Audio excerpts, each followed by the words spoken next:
You are listening to episode 265 of the Game Deflators Podcast. My name's John, and I'm joined by Brian.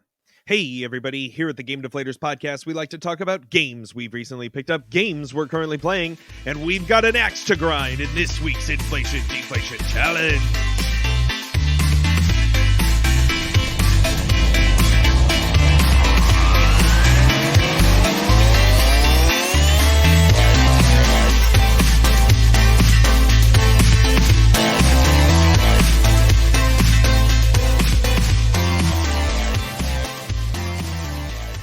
So this week we're playing a little bit of Golden Axe on the Sega Genesis.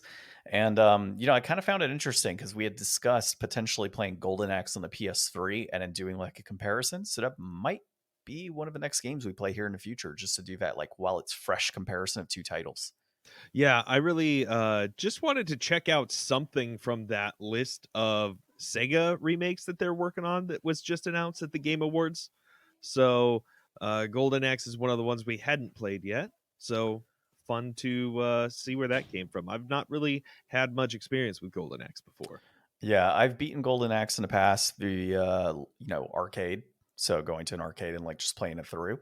So it's it's definitely a short game. It's about an hour at most.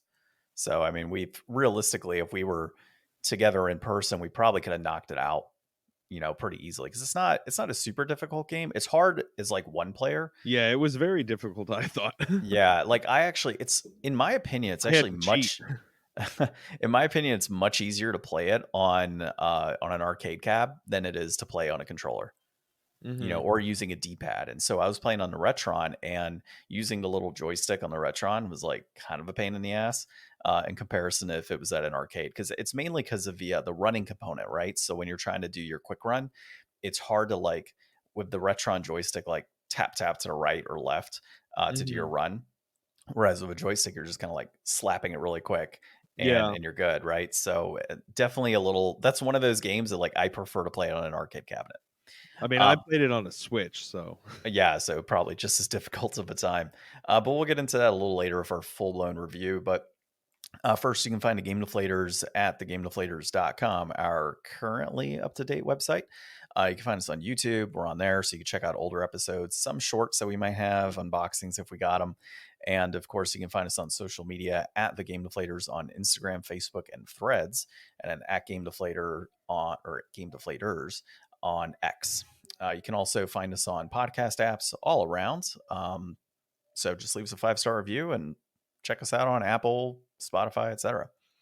So recent pickups. I see you have nothing. I actually had nothing this week as far as pickups are concerned from multiple areas. So let's dive into what we're currently playing. And for me, what to hear? Yes, what's the update? Not very much on Tales of Symphonia.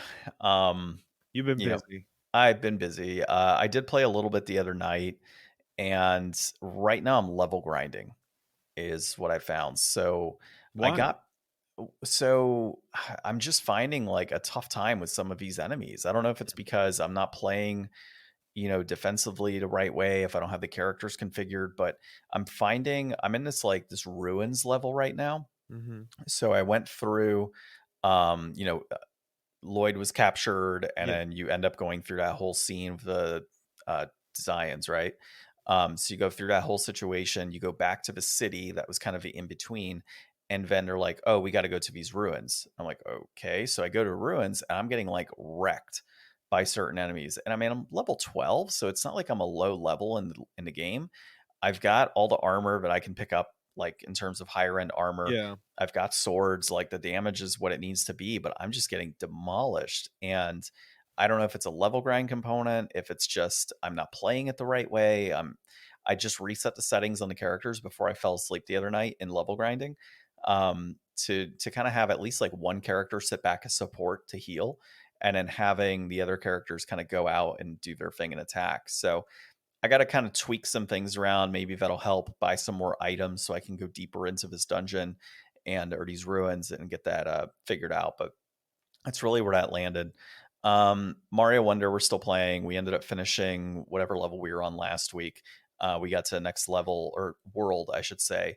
So we've got 2 more worlds to complete before we get to Bowser. And then we've got this special world that we got to get into and I start heard doing. that that's a lot more of a challenge. Yeah, I think Barry had told us that too. So it's supposed to be a little bit more of a challenge. So I'll probably be the one that ends up playing that. My wife enjoys platformers, but she doesn't enjoy them that much to the Hmm. point where, you want to throw a controller. But it is much easier to play with a pro controller.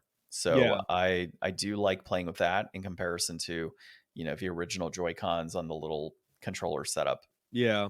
Yeah. So that's where things are right now. My friend has been in town, and so last night we did play a little bit of Smash Bros on the Wii U. So it'd been a bit since I played Smash Bros on that, and had some good fun with that. We actually got to a point where we were playing all of our old characters that we normally would play in the past, and had some fun with that, and then decided, well, let's just play randos.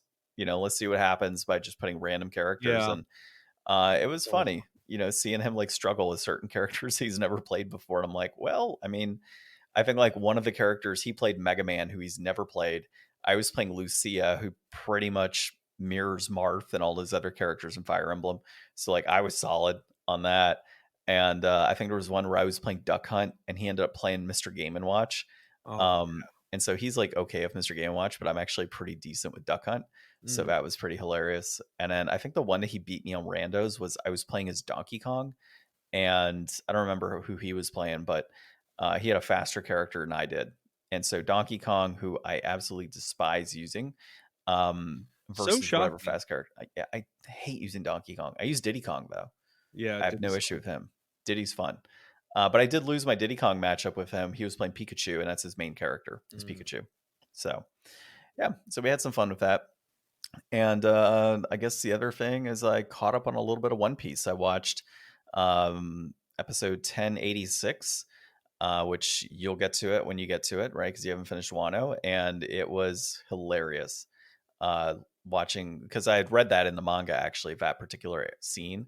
And I remember it being pretty funny when I was reading it, but seeing it like on anime was great. I Yeah. really enjoyed that, and how everything, I'll tell you, it involves Buggy. Mhm. So that'll give you something to look forward to. Yeah, I figure Buggy's always going to come back around. He's an important character. Yeah. So it was the whole Buggy situation. I was just like, I was laughing so hard as I'm watching like everything happen, because Buggy, like, I mean, you've seen he always gets himself in these crazy predicaments, and then like fun things happen to Buggy, like things Yeah. that you would never expect, and he's always this like character running away from everything, and Yeah. it's just so funny to see like his character develop. So, yeah. So if anybody is watching One Piece or keeping up with it, and you are on that, definitely leave your comments on your thoughts there. Passing on to you. So this week I was just so enthralled I couldn't put it down. I beat Sea of Stars. Did you really? Yeah, dude, like a Wow. 40-hour RPG right before the end of the year.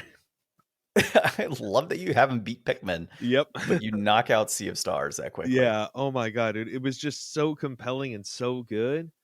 Uh I was so torn at the end there too, because I was like, okay, I'm at the end here. I can either go do a bunch of stuff so that I can get the secret ending or the true ending or whatever. But it's got like there's a couple of side quests and some extra boss that you have to do, and I already did one of them. And I wouldn't have really a problem with doing the other one, I don't think. I think that would be fine. The problem is there's like many games, these chests that you have to collect, these like collectible items out of, scattered throughout the world. There's 60 of them. Damn. And organically playing the game, I only collected 36. And I just not have it in me to go through a 60 chest list and still have to go pick up 24 of them and like Yeah. have to go basically every spot just to check it off the list. Mm-hmm. Like I was not in the mood to do that. So I was like, I'll just do the regular ending. I mean, the game is so generous in all of the ways that you want an RPG to be good to you. Like, it's like, oh, hey, here's a save. You can just right before you do the final boss, you can just load this save and go do all the extra stuff if you want. Here's kind of a reminder of some of the stuff that you need to do. Oh wow. Yeah. It's the best game. It's got like character swap mid battle that doesn't take the turn. It just lets you like change the character that you want.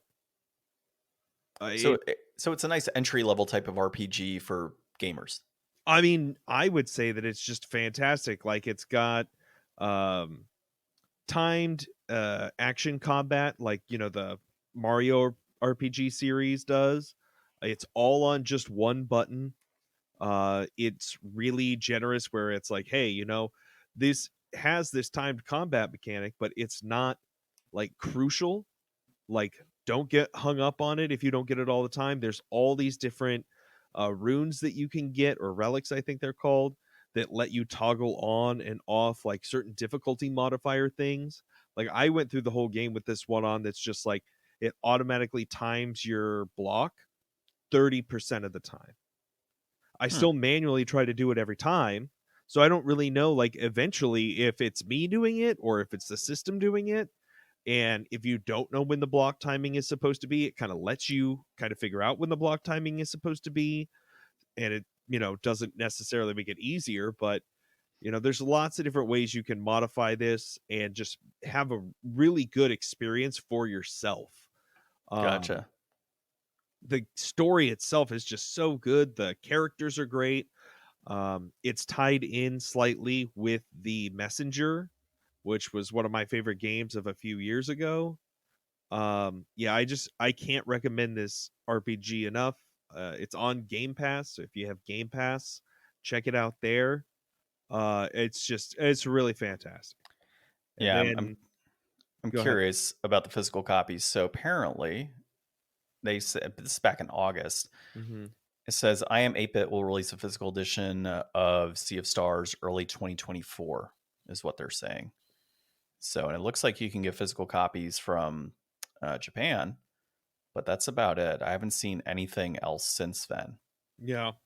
Yeah, physical release next year is what it says. So I'm excited. I definitely am going to get a physical copy of it, but I'm just waiting. Like that's how it is for me. Yeah, it's definitely up there. I mean, I guess we'll do like our game of the year stuff like the last week of the year or whatever. Mm-hmm. But this is definitely in the running for that. And then I Nice. haven't played Pikmin, but I'm getting close to Pikmin. I guess one thing I didn't put on here, I went back over to my buddy Zach's and we reflashed the games that I put on my Zelda Game & Watch. So I took off Dragon Warrior Monsters for the Game Boy, and I took off Pokemon Yellow, and we put on a randomized Pokemon Crystal instead, and Monster in my pocket. Good God, man. And Shinobi 2. Because so Game Gear capabilities too. That's why you brought up Shinobi 2. Yeah. Okay, so then you do have the capability of playing it. Yeah. Oh, so then I can Well, totally. I mean, I don't have wide access to some of these games because it's like, unlike other things, this device, when you want to change what's on it, like I have to open it up, I have to solder wires to the board, and then we have to hook it up to a Raspberry Pi, and then like flash the memory. It's like a whole process. That's kind of frustrating. I've done it twice now, and I don't anticipate wanting to do it a third time. Gotcha. Well, what you need to do is get like, if you do it a third time, you need to get one of those like NES games that has like multiple games on one cart type of thing. Well, I did put the Game & Watch gallery. Oh, okay. Yeah, so you got multiples there. Mm-hmm. Nice. Well, let's move into a little discussion topic here. And interesting. I didn't even hear about this. My wife was listening to it, and I just heard Luffy in the background in Japanese. She's like, "Oh, that's disappointing." And I'm like, "Wait, what? It's One Piece. How's it disappointing?" And it just has, it's a Netflix trailer that they released today, actually. And so probably about 12 hours ago at most. And no, it would have been 12 hours ago. It would have been probably about 8 hours ago that they released it as of right now. And it's basically, it starts out with like Oda, like, drawing and sketching and all this other stuff. And it talks about like, a new adventure and all that. And it has kind of, it talks about like, it has Luffy kind of discussing, I need to find a crew and all this other stuff. So she thought it was like a season 2 announcement. because it's a special thing. Well, it's as part of a 25-year anniversary, Netflix is essentially remaking the One Piece anime. And so they're going with the studio that is behind Spy X Hunter, I think it is. Mm-hmm. So they're like updating like new visuals, new everything. And from what I understand, it's going to be basically, when you had Dragon Ball Z and then you had like DBZ Kai, is that correct? The shortened version? Yeah. Yeah, it's basically that from my understanding. Like they're saying that One Piece is just so long. It's hard for people to get into it. It's hard for them to get past like that hump of, from where it's good to where it's, great and where people really get invested. So it sounds like they're trying to cut out a lot of the like excess from that, which makes sense, if you're trying to get people into it, and they're going to be calling it the One Piece. So instead of just One Piece, so there's a differentiation as people are looking to watch it. But from my understanding, it's being released next year is the plan. Yeah. I mean, So this is one of those things where my stance now is probably different than my stance would have been um a while ago. So I mean, looking at the Shonen Jump app, there's 1101 chapters. Looking online here, it looks like the episode count is at 1088 yep. episodes. Mm-hmm. So, and that goes up through the end of Wano, right? Yeah, actually that is going into now the Cross X Guild. Let's or see. Cross Guild, I think is what it's called. Okay, so episode 1084 was the end of Wano. Yep. Okay, So so there's only been 4 episodes since then. yeah, basically. Okay, so I mean, there's definitely chunks in the anime, because you've watched all the anime, that are places where they were like, okay, well, we got to wait for Oda to like make more stuff, so let's just throw some extra fake One Piece stuff in here that's not a part of the manga. I Yeah, mean, I mean, it's just extra One Piece for the anime.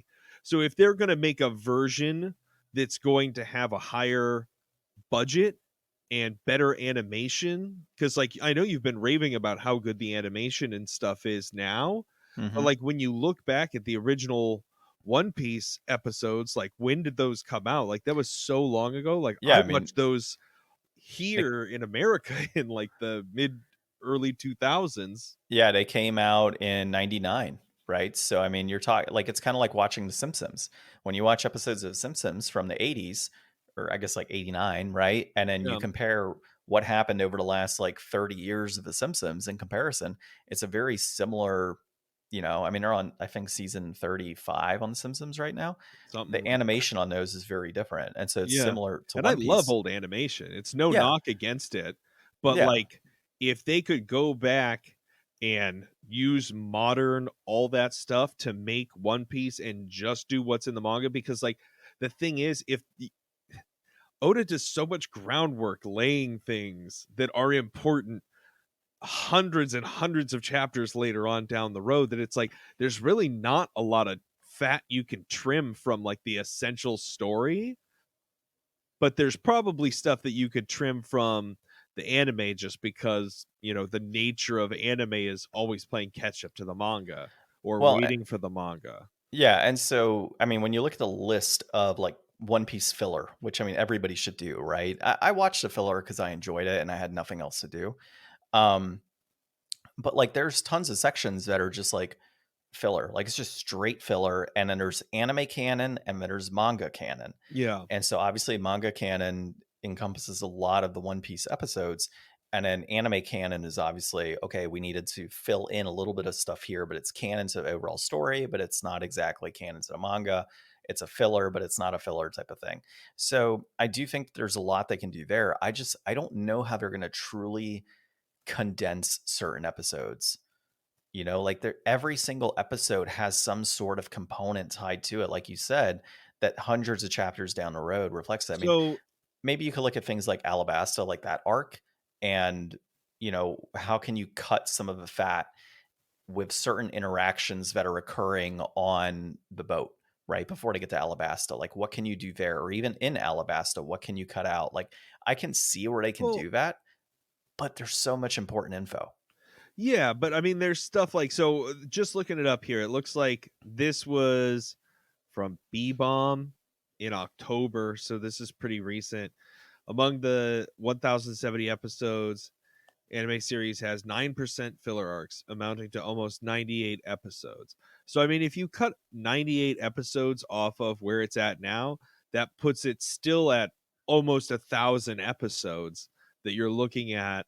So I mean, like, how much are you really saving, and how far are you going to take this down the road? Yeah, and then are you gonna anger certainly, it's different when you consider, and you don't wanna take a lot of fight scenes either, because those fight scenes are actually pretty good, but I get it, right? Like, they could theoretically take out, um, fight scenes like they did with Dragon Ball Z, into making Kai and taking out, like, the power-ups and all that stuff, Or you could and just animate them to be more effective. yeah. Like, just really crank up the intensity and make it shorter. Yeah, but then what are you doing in terms of voice acting? Are you using original voice acting audio and then just kind of superimposing it onto this new animation? Or are you bringing in, new voice actors? Which I don't then know. that's if you're recasting, I mean, that's an iconic voice now. So like Yeah. if you're recasting that voice or voices throughout the entirety of that anime in a remake, I mean, that's a whole separate thing in itself now. Yeah. And I just don't know how people like I think with Dragon Ball Z Kai, it's all the original voice actors, right? There's Well, no no, all they did in Kai, I think, was just like, yeah, they just cut. just cut out like all the fire tornadoes on Namek. Yeah, they just cut tons of stuff, Yeah. right? That like they felt was too much. So are they going to do that with this new animation? Well, Are they going to, it's newly animated, but we're going to cut certain aspects and then we're going to put that audio from the original into it and maybe amp up the audio quality as well from 99 to what it is today? Probably not, so it's gonna be interesting to see. But doesn't sorry. go on.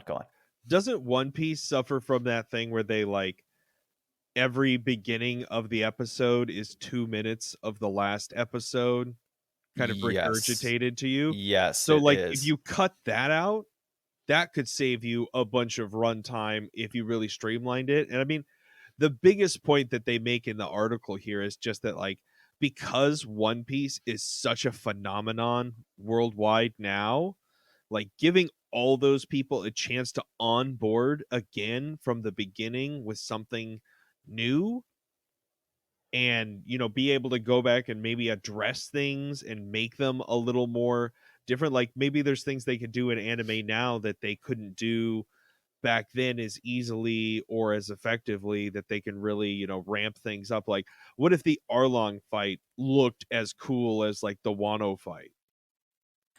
Yeah, I mean, I can see that being, a net positive, but another thing to consider here is let's just say they took out the intro, they took out the outro, they took out the little preview for the next episode because truly episodes are about 17 minutes, right? Hmm. So let's just say you make it 30 minutes an episode on Netflix, right? You take out all the fat on the front and back ends, maybe you trim out some of the fight scenes, all of that.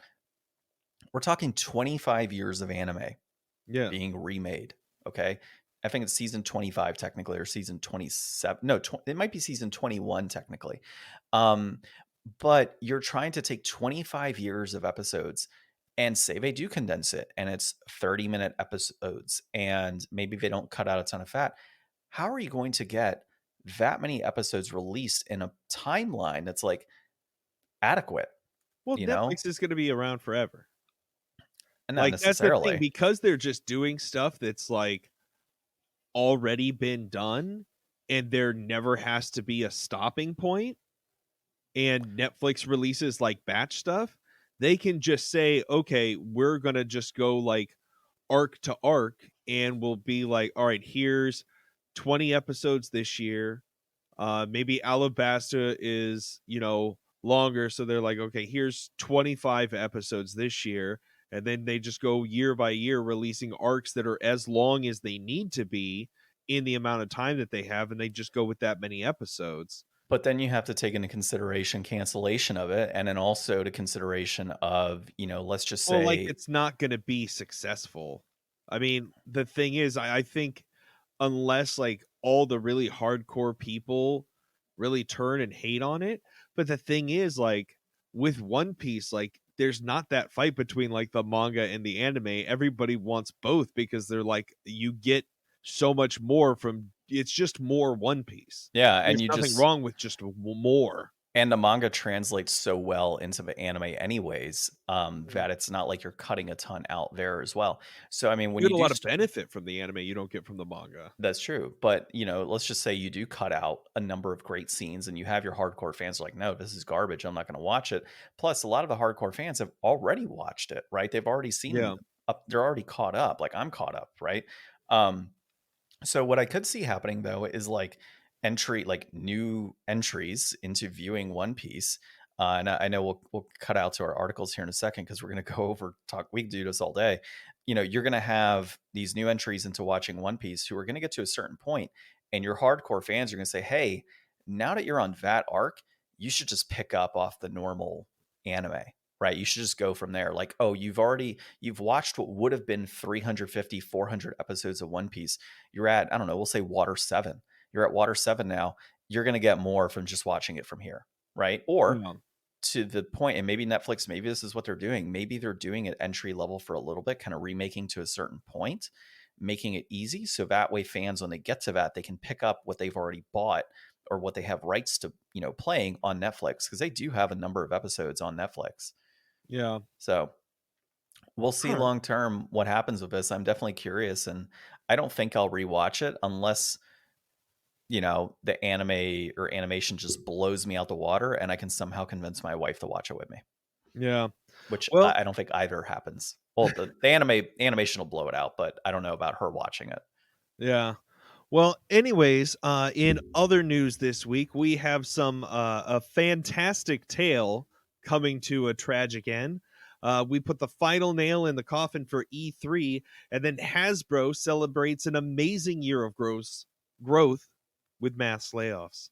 Gross is probably about right. Yeah. Yeah. It's been another week with a lot of craziness, and we'll start off here with talking about fantastic and the day before. Yeah, so if you've listened to prior episodes, you've heard us talk about the day before, which was supposed to be this massive open world post apocalypse type of situation. So this article is the day before. Studio Fantastic announces closure days before or days after early access launch. You see, there's too many days before, Yeah. days after. And this is Alex Stedman at IGN. So really, we talked about this where people said, is it real? Is it fake? Is it going to be a con? What's happening with this game? They're stealing, like we saw videos where they literally had like things of Last of Us tied in, right? Like the Mhm. building mechanics on like modifying your weapons. And so they really hyped this up to be like this open world type of game. And then during the beta phase, it turned out it was an extraction shooter, is what it ended up being. And it was nothing like what they were promoting in all of their videos. And so people were like, what the hell? So they completely blasted this thing in beta, or early access launch, Well, right? they didn't have like an open beta. Their whole beta was just like internal, so Yeah. like nobody really got to know what it was until they did this launch. And when they did the launch, they even like removed the MMO tags and the survival tags from the listing on Steam. Yeah, so they really just kind of adjusted what they felt they needed to do to make it fit the bill, right? So they wouldn't get sued for all of us.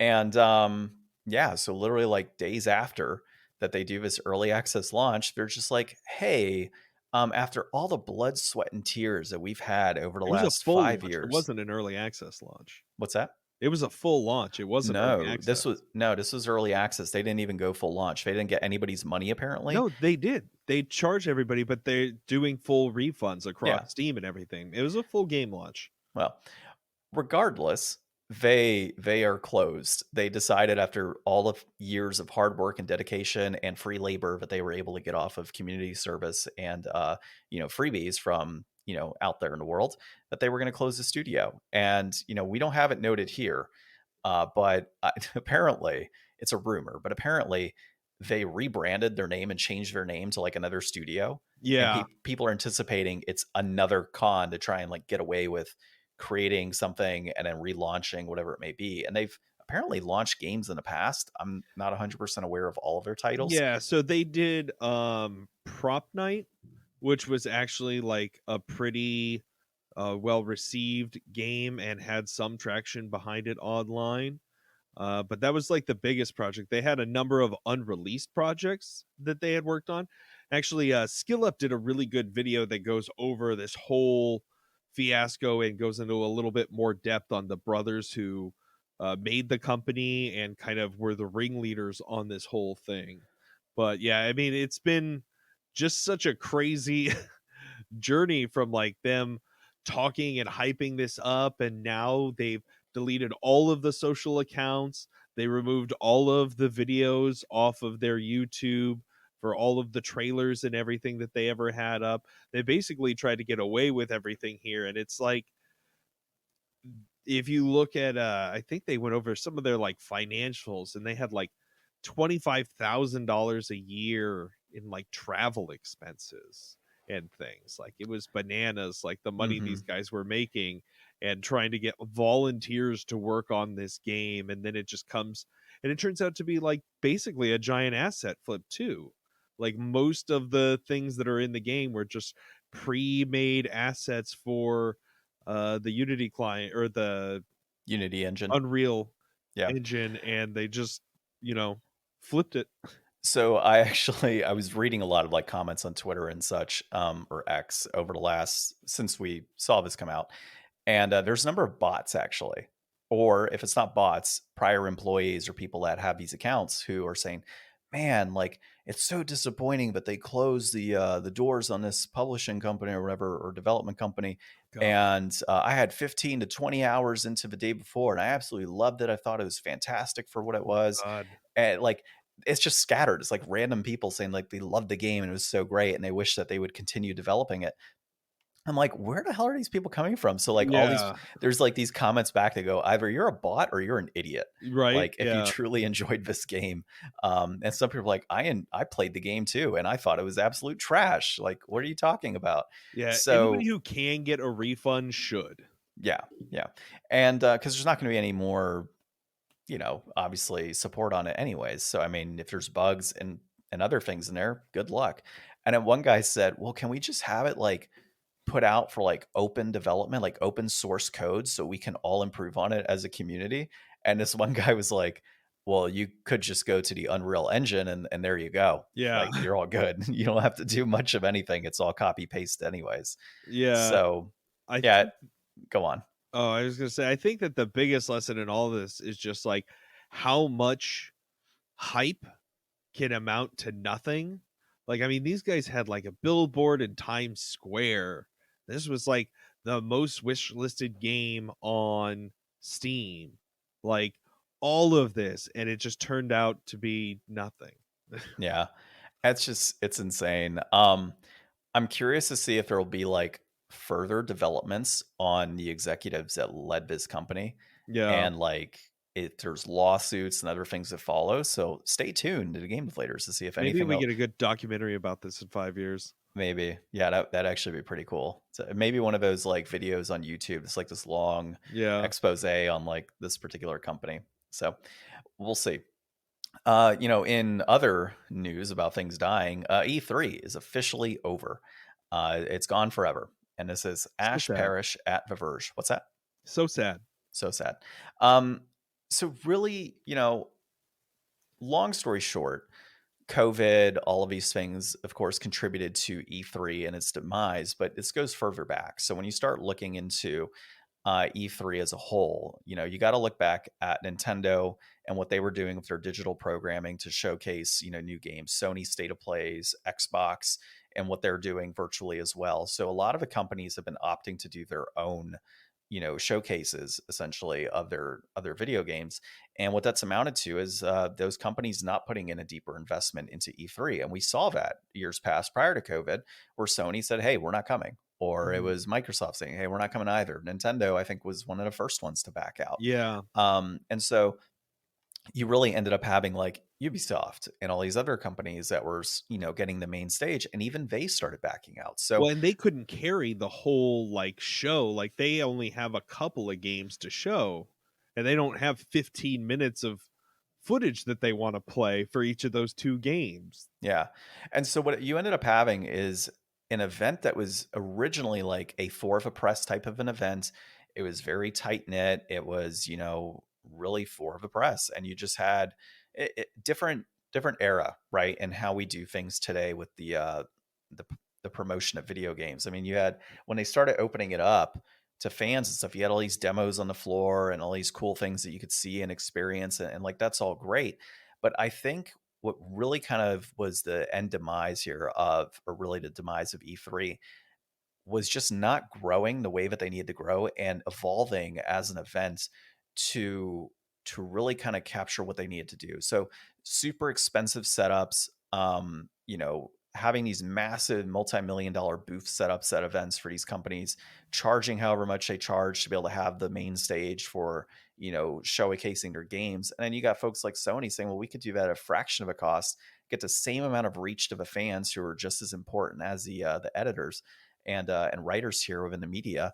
And we don't have to, like, there's just a lot of budget cuts that were able to happen that can go towards other things by not doing an E3.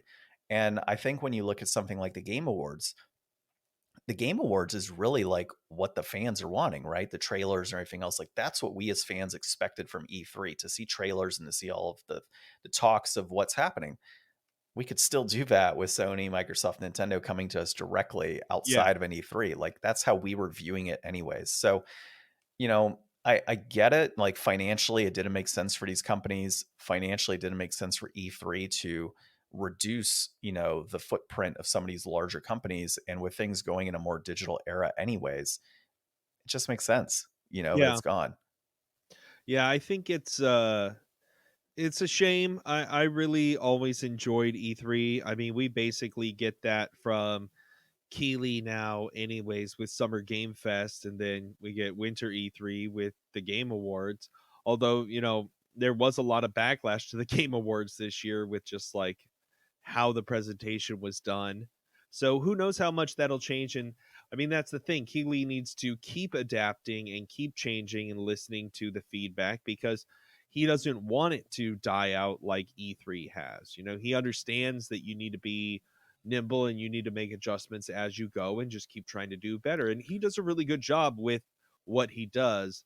And I think that, with E3 gone, there is, a good replacement to, lead on into the future here.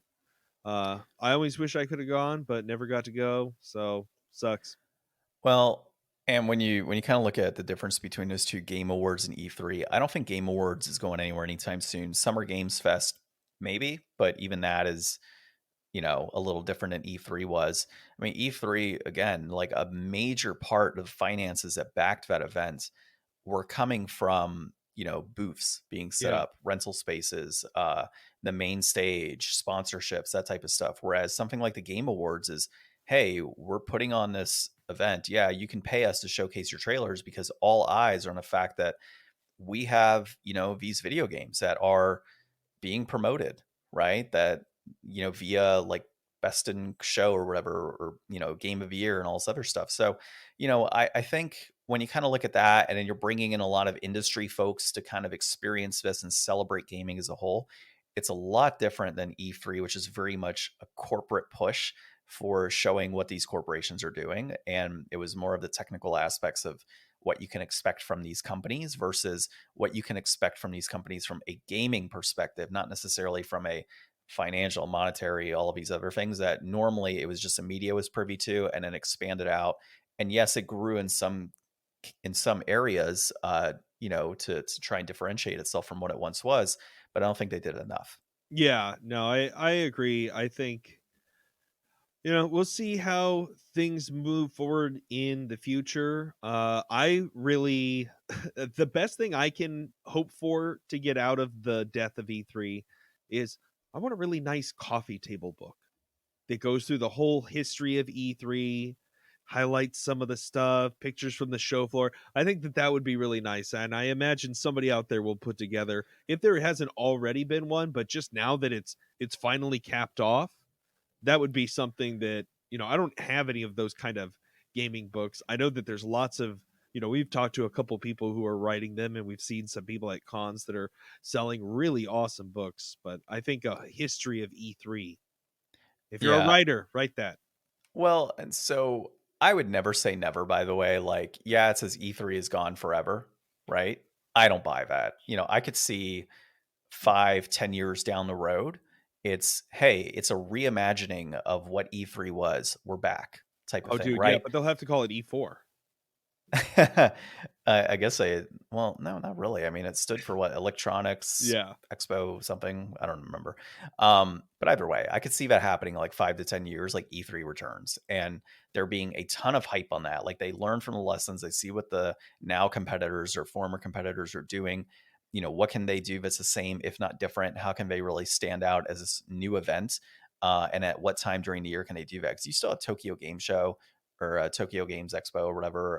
You still got PAX and all these other events out there that are doing great things. So I could see them returning, but obviously it's not in the immediate future. All right, so I guess it's sticking to our theme today of bad news. Dungeons and Dragons We're owner giving lays you all off the coal this week. all of it, because next week is good stuff, right? We hope. Dungeons and Dragons owner lays off 1,100 staff 2 weeks before Christmas to keep Hasbro healthy. And this was Chase Carter at Dicebreaker. So, really, long story short, yeah, Hasbro has laid off 1,100 employees after laying off 800 employees earlier in the year. They had 6,400 employees, I believe, to start the year. And so, obviously, have laid off 1,900 total, but we don't know how many new hires have come during that period of time either. Because when you do lay off, you typically lay off folks that have much higher pay, and then you can kind of bring in, new blood that's lower pay sometimes Yeah. to do very similar work. So I get it. The idea was that they were going to be saving upwards of $300 million by 2025 initially with their staff layoffs earlier in the year. So, I mean, if you're looking at it from that respect, they're probably saving upwards to 500 to 600 million by laying off an additional 1,100 employees by 2025. So I understand from a corporate America standpoint why they're doing it. I totally get that piece. It sucks with the timing. That's absolutely ridiculous to do that just before the holidays for people. And they're thriving in a lot of areas. I mean, their D&D stuff, from what I understand, is thriving. Magic is making more money than ever. It's very much like, it's popular right now. Like it's in. So are they trying to, because they have so much product in the market right now, are they trying to just lay off enough people because they know they're making a ton of money and they can, you know, capitalize on that right now? Yep. You know, Infinite I, growth. yeah, I don't, the timing just seems very odd. And like, is this going to lead to like delays and cancellations of certain product as well? Like we've already seen, some of the D&D stuff got pushed back, earlier this year, like back in October, we were supposed to have a release and that got pushed back. I'm still waiting on certain books because I think it's a Deck of Many Things book and the cards. I'm still waiting on that stuff. Like, I Yeah. don't know if it's canceled. I don't know if it's getting pushed back again. I have no idea. And is this part of it?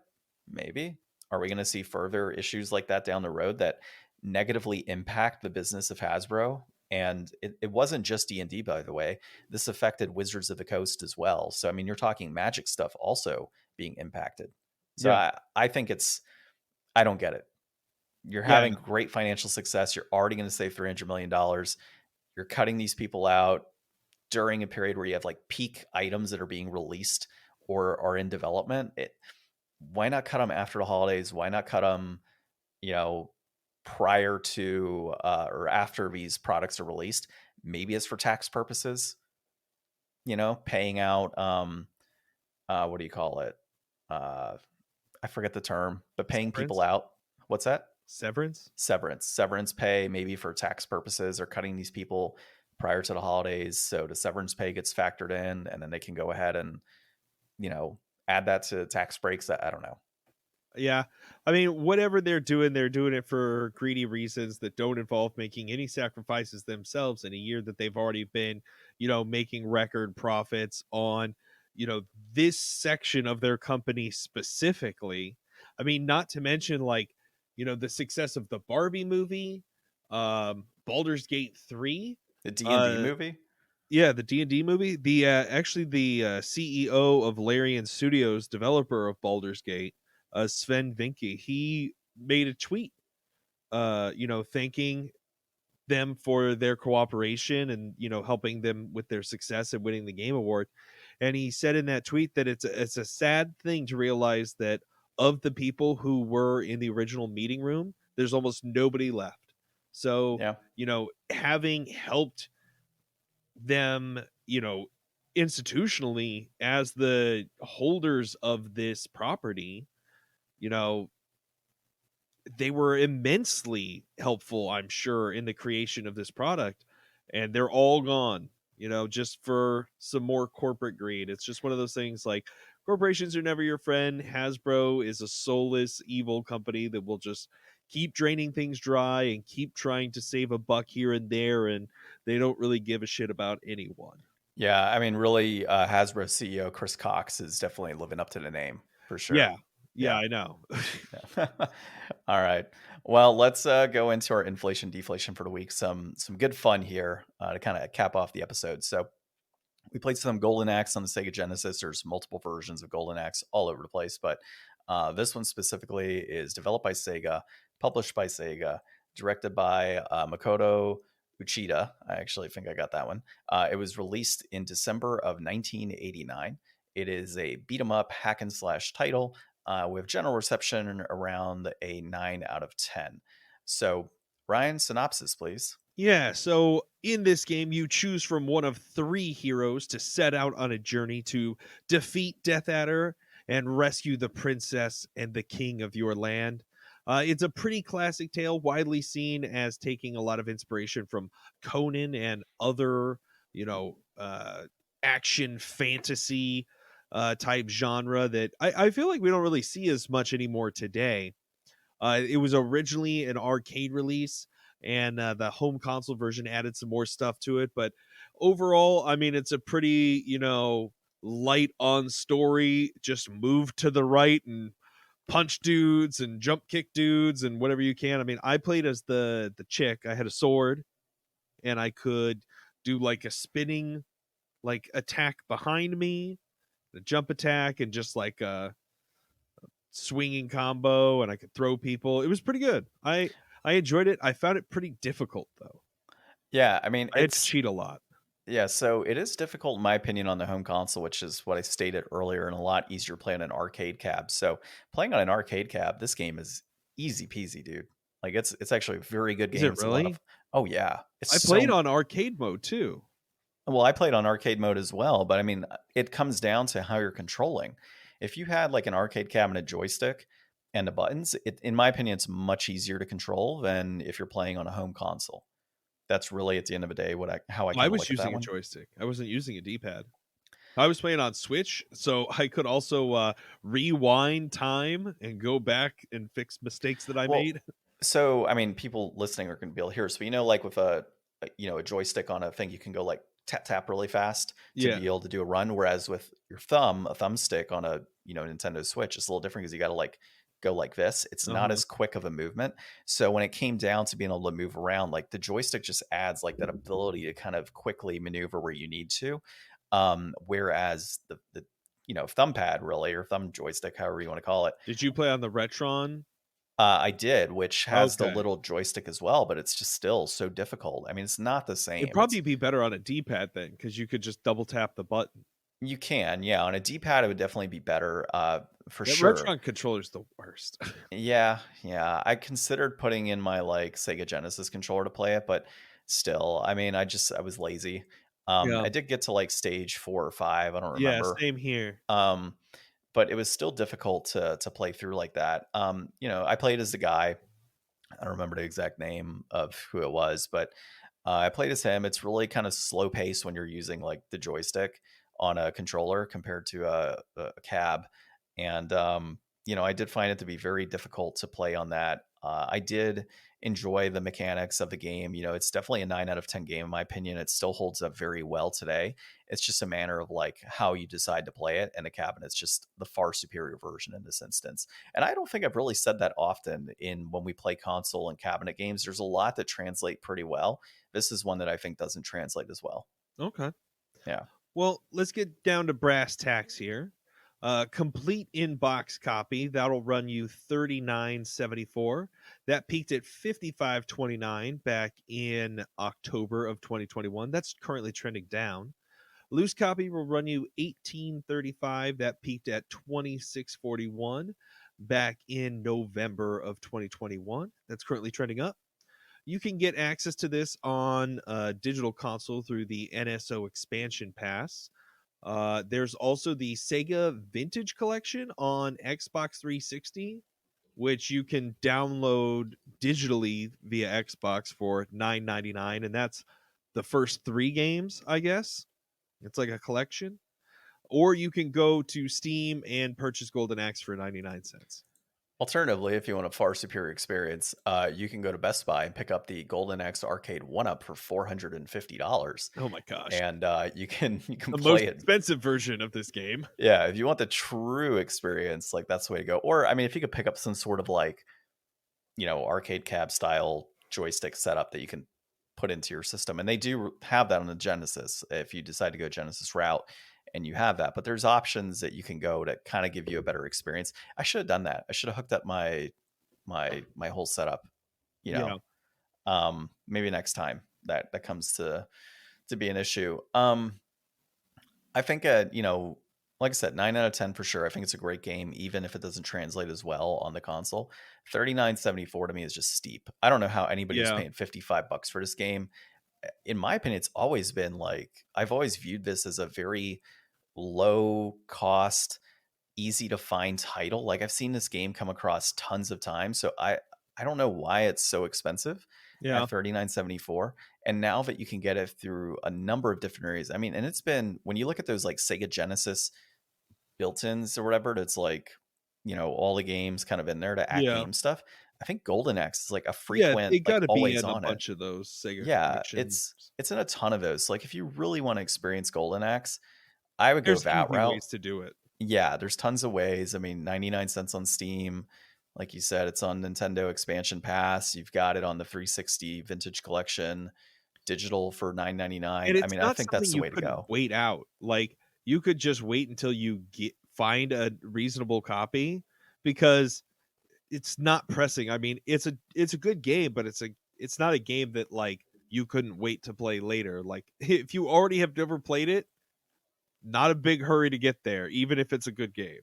Yeah, if you're in the Arizona area, go to Starfighters. Go play it there, right? It's like $10.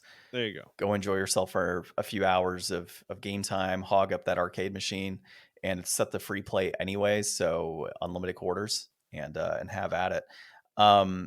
Yeah, I think 39.74. I would say that this is completely inflated. Far more options out there that are cheaper for this title. What If you're about loose? really loose copy, $20.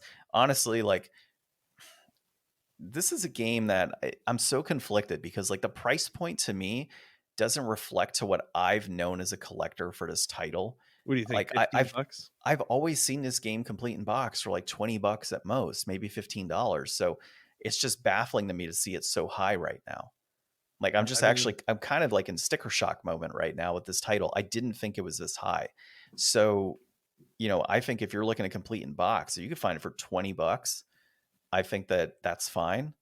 If you're looking at a loose copy for 18, like I'd pick it up for $10. Like I don't think it's a good game, but I don't think it's worth that much. yeah, I And mean, it's an hour. historically you're looking at, probably what you remember, because like according to the data on price charting, I mean, the complete in box tracking starts in like 2013, and it's like $13 complete in box, and then it doesn't go over $30 until 2020.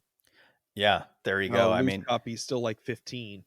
and that's your like COVID pricing like right Yeah. away, right? That 2020. So realistically, I was seeing this as like at most a $20-$25 game, and that was 3 years ago. So like everything else has shot up, but I just, to me, this has always been a super common game. So I don't understand the nostalgia behind this one Yeah. and like going up so high. And it's a short game too, so it's not like it's a very long game.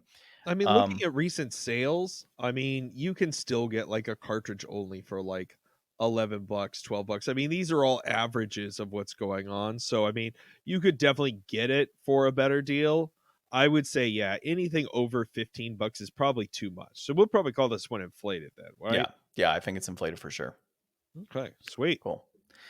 Well, I guess I'll check to see if I've got Shinobi 2 on some form of console or game gear. Yeah, I still got to recap my Game Gear, but I think I can play Game Gear on the Retrons, so I'll go that route if I need to. Cool. And so we'll see if maybe that's our next game. And then what's the schedule wise? So next week is Christmas Eve, so obviously we'll do a virtual. I don't know if we're recording New Year's Eve. We'll figure that out. I mean, we are, but I don't know if we'll be recording in person or not. We'll figure things out. Yeah, we'll figure it all out. That'll determine if we do like Golden Axe PS3, I guess. Yeah. All right. Well, this has been episode 265 of the Game Deflators Podcast. My name's John. I'm Ryan. And thanks for listening.